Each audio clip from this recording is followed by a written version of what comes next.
গৌরীপুর বনাম Haidarnagar big final football খেলা দৌলতপুর আমেনা আলিম স্টেডিয়ামের এই খেলাটি আজ আপনাদেরকে আমি দেখাচ্ছি। আর আপনারা সম্পূর্ণ আজকের এই ফাইনাল ফুটবল খেলাটি দেখবেন, আশা করি আপনাদের কাছে অনেক অনেক ভালো লাগবে। আর দেখেন নৌপথে কিন্তু খেলোয়াড়রা চলে এসেছে খেলার মাঠে, আর এই মাঠের কানায় কানায় পরিপূর্ণ আজকে দর্শক গ্যালারি। আর হাজার হাজার দর্শক যে যেভাবে পারতেছে আজকে কিন্তু মাঠে উপস্থিত হচ্ছে, আর এই খেলাটি উপভোগ করার জন্য সবাই কিন্তু এক দৃষ্টিতে তাকিয়ে আছে মাঠের দিকে।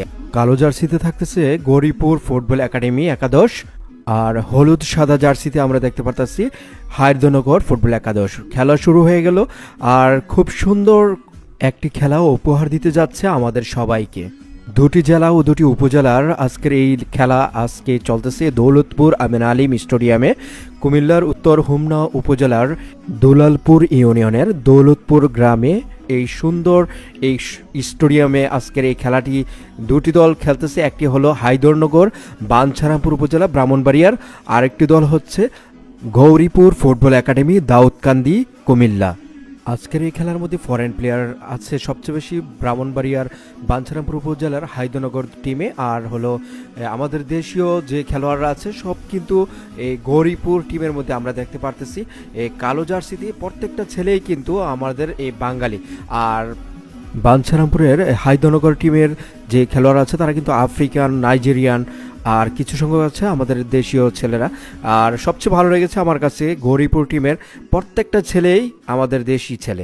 ওরা কিন্তু প্রত্যেকটা ছেলেই কিন্তু খুব সুন্দরভাবে খেলে যাচ্ছে, আফ্রিকান নাইজেরিয়ানদের থেকেও কিন্তু কোনো অংশে কম না, তারাও কিন্তু দুর্দান্ত খেলে যাচ্ছে। আজকের এই মাঠ মাথিয়ে তুলেছে আজকে দুটি টিম।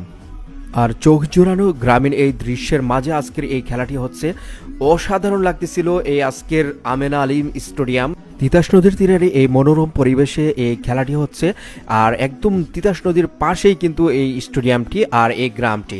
এই গ্রামের দৃশ্যটা দেখেন কতটা মনোমুগ্ধকর, যেদিকে তাকাবেন সবুজ প্রাকৃতিক দৃশ্য।